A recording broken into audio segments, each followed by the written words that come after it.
Hey, welcome to trucks. You know, one thing that everybody loves is an old truck. You know, we've all seen them sitting out in a field or somebody's yard or grandma's barn, and we've dreamed of getting that truck and bringing it back to life and reviving it.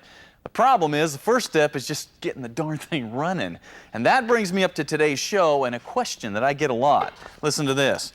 Stacey, I've got a 74 Ford pickup, been sitting for 4 years. How do I get it running? There's one in here been sitting 2 years, one 10 years, 25 years, on and on and on. They all want to know the proper steps to revive a vehicle. That is what I'm going to show you today. Okay, what I've got here is a 1941 Dodge Army truck that has been sitting in a field for years. It hasn't run in who knows how long. And I literally pulled it right out of the field and brought it into the shop, so it's completely untouched. As you can see, it's still got weeds on it and old tire chains on the tires and a custom-made bed. And check this out. You got an old blanket covering the seat springs, and that's all covered with rat crap. Is this cool or what? Now, believe it or not, I plan on driving this thing out of here. And if I can get something like this running, just about anything else will be pretty easy. So, let's get to it. Oh yeah, look at this. Man, I almost expect a chicken to come flying out of here. Which brings up a very important point. If your truck has been sitting for a while, especially outside, make sure you're being careful when you start going into it, because all kinds of nasty things like to crawl in and make a home, like snakes and possums and rats and skunks. Yeah, you get the idea, so be careful.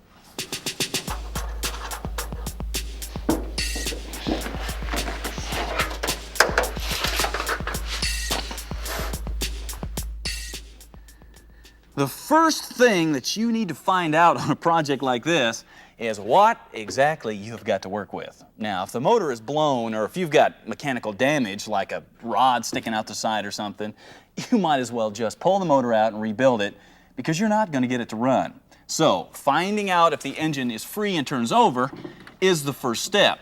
Now, if your engine is locked up, don't give up, not yet.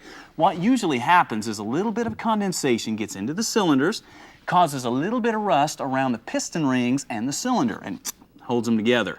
And you can break that loose. And this is how to do it. Take some good penetrating lube, pop out your spark plugs, and give a good blast of lube down into those cylinders and let it sit. Then, you can usually break it loose by taking a wrench, putting it down on the crank bolt, and turning it. Now, our motor, as you can see, turns over well, so we are ready to go to the next step. All right, the main areas that we're going to have to address here are the fuel system and the electrical system. And you don't want to just hack this together, because you want it to be reliable enough to where it'll start and run for you when you want it to. So, we're going to need some new parts, and here's what they are. First of all, it's a good idea to get a complete engine gasket kit for whatever you're working on. And in this case, I also got a carburetor kit, because I know I'm going to need that. Now, you may not use all these gaskets. Heck, you probably won't. But you don't know what you're going to need until you get in there. And having the complete set, well, that saves you a ton of time running back and forth to the auto parts store. Also, these master sets, a lot of times they've got little gaskets in there that you cannot buy separately. So this is a good idea. Now, you also need some fuel hose and a fuel filter. Now, I like to use these see-through style because I can tell at a glance if my fuel pump is working and what kind of trash may be coming through the line. Next is electrical. Get everything that you're going to need. In this case, it's points, condenser, rotor, plugs, cap, wires. By getting everything to start with, you eliminate all the little electrical gremlins that can pop up toward the end. Now, let's dig into the fuel system, starting with the carburetor. Now, if your vehicle's been sitting for 2 years or longer, you really need to take your carburetor off and clean it out, especially if it's been sitting without an air cleaner like this one has, because you have no way of knowing what nasty things have crawled down inside there and made a nest. For example, check this out. This obviously is the home of some sort of flying, stinging insect, and your engine's not going to run with a squat if that gets down in there. Also, gas will eventually go bad. It turns into kind of a sludgy varnish sort of thing, and it will gum everything up, so you need to clean it out. Now, it doesn't matter if you're working on a 2-barrel, 4-barrel, Holly, Edelbrock, whatever. If you want your engine to run good, you need to get a good, clean, fresh supply of fuel to it.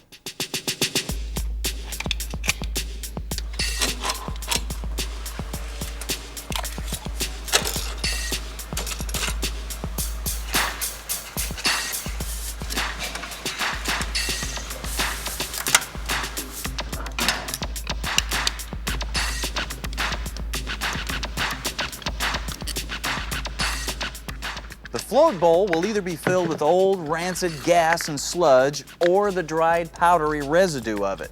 So after disassembling the carburetor, we'll completely clean it with solvent, blow out the ports with air to clear any clogs, and then reassemble it using the parts and gaskets from the rebuild kit. Finally, reinstall it on the engine. Now, if the vehicle that you're working on is fuel injected, well, obviously you don't have to do this step because you don't have a carburetor. But you do need to come in and drain your fuel rails and your fuel lines, which is usually just a matter of coming in, undoing a line, and letting the fuel drain out. Now, if your vehicle's been sitting a few years, you probably don't have a slick aftermarket fuel injection, but that's all right, because your stock injection is going to have lines and rails in a similar location, so you should be able to find them pretty easy. Now, the next step involves every kind of vehicle because it is how to get old gas out of a gas tank. Okay, as you can see, we majorly lucked out here because we got a drain plug. Now, that's not something you see very often, especially on a newer plastic tank. Now, if you don't have a drain plug, well, you got two choices. You can either siphon the gas out or you can drop the tank and pour it out.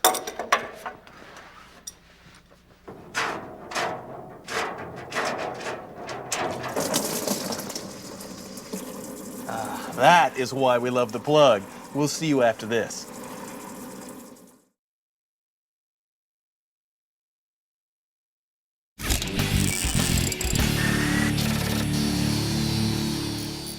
Hey, you're back, and that's a good thing, because today we're dealing with an age-old problem on how to get an old rig running again after it's been sitting for a while. Now, I've already gone through the fuel system by rebuilding the carburetor, draining the gas tank, and changing the fuel filters. Now, it's time to move on to another potential problem area. That's the electrical system. So we might as well start at the bottom and the spark plugs. Oh boy. Now you can try to clean these up and re-gap them and reuse them, but you are still messing with an old spark plug that may not be any good anyway. And you're going to find that out when you try to start that engine. No, new plugs are so cheap, it is not worth a hassle trying to restore one of these. So, just replace them, and then you know what you got.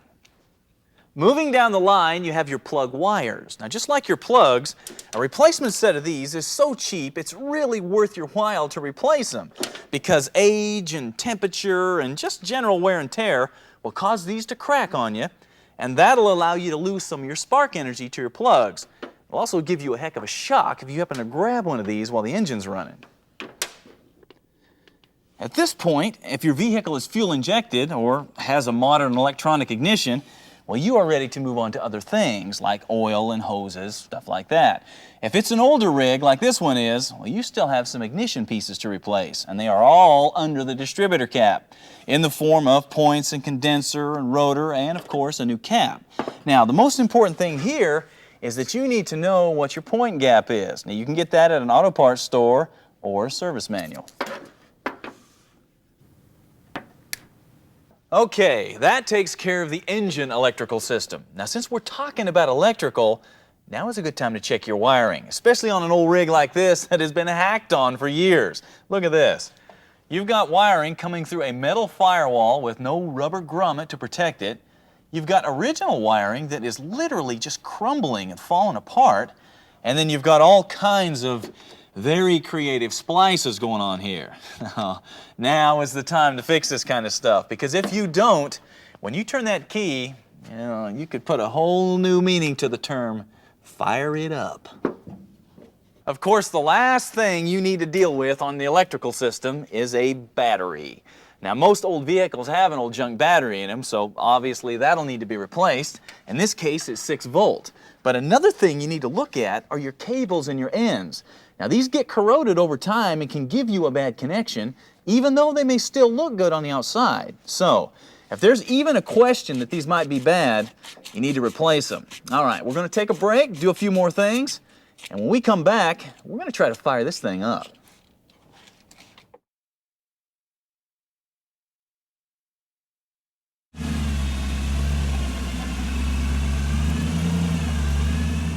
Hey, welcome back to Trucks. I am just about ready to try to start this 1941 Dodge military truck that was literally sitting in the field until today when I rolled it here into the shop. Now, the purpose of this is to try to show you the steps involved in reviving an old vehicle.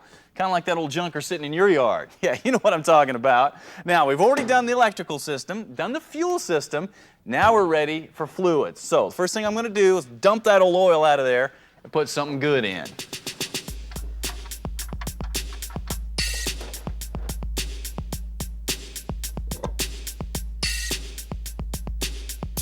We'll follow up the oil with some antifreeze coolant. Now, before you just pour this stuff in, take a few minutes and check your hoses, because the last thing you want is coolant going all over the engine when you start it.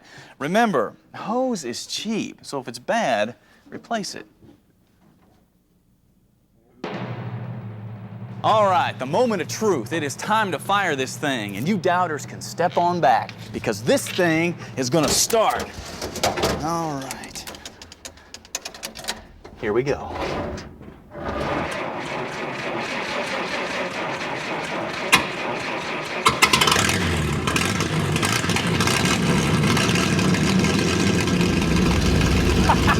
This is awesome! And it really sounds good.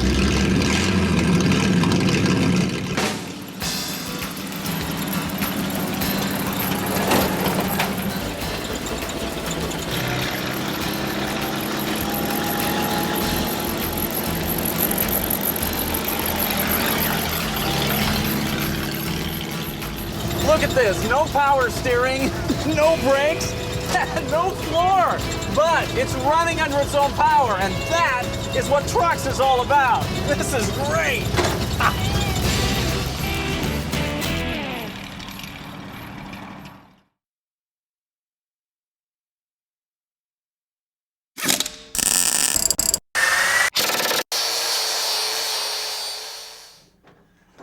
It goes without saying that trucks are extremely popular. You can work with them through the week, and then you can play with them on the weekend.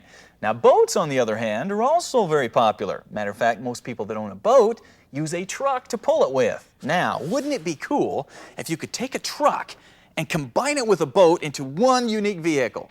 Well, it's been done, and very successfully. But don't look for this cool rig down at your local dealership. No, this was a long time ago. World War II. The Army called the truck the DUKW. The soldiers, they called it the Duck.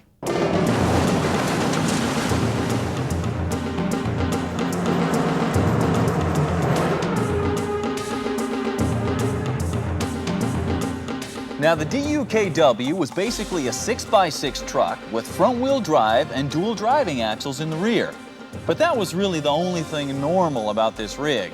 But then again, this is not a normal rig. It floats. Now, tires won't do you much good in deep water. So, to make the Duck move, you have a big propeller mounted behind the rear axle. A series of levers allowed the driver to choose to power the axles, or the prop, or both.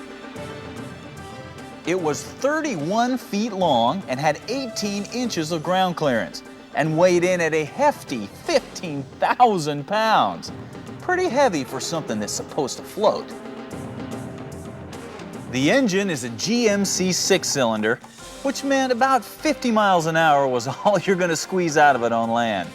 The tranny is a 4-speed, and it was built back in the days before synchronizers, so, like most old trucks, double clutching is a must.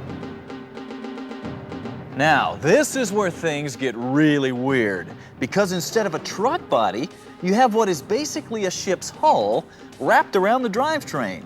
And the size and design of the hull allowed the duck to handle some pretty rough water. That way it could get troops and supplies ashore. Now, obviously, you can't find a DUKW just anywhere, but we know a place in Chattanooga, Tennessee called the Chattanooga Ducks. Now, they not only restore DUKWs, but they also give tours on them. I'm Captain Bob, your host for this tour. Driving the duck on the road is a workout for the driver, especially in downtown traffic. With no power steering, double clutching, and the turning radius of the space shuttle, you definitely have your hands full. We're gonna hire this guy, he's good. When you get to the water, though, is when this truck gets really fun. Although I have to say, I did wonder if this big old heavy sucker was actually gonna float.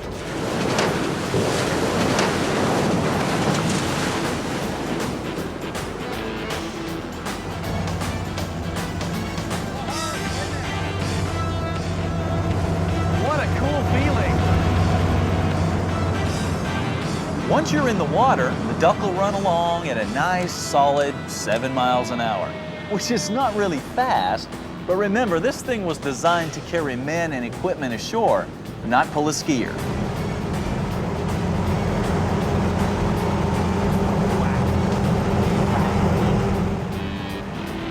Now, most of the test drives I do are not things that you viewers have access to, but this one is.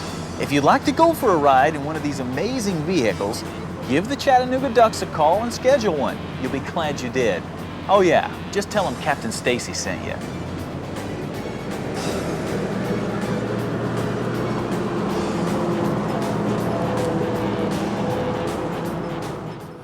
For today's first truck gear, we're going to talk about one piece of equipment that everybody needs to have on their off-road rig, some sort of auxiliary lighting, because the sun always goes down before you reach the end of the trail, and wheeling at night's a lot of fun. Now, that being said, you need to check out these new lights from Warn.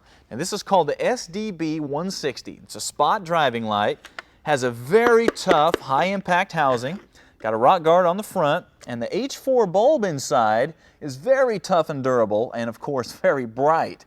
Now, these are waterproof, and they have an adjustable base, so you can point these exactly where you want them to go. But the best part is, with just the push of a button, you can go from a driving beam, which gives you a nice wide light so you can see around you as well as in front of you, to a spot beam, which throws the light way out to where you can see the obstacles before they become a problem. So, if you're serious about your off-roading, especially at night, you need to check out these new lights from Warn. They could be the best tool that you put on your rig.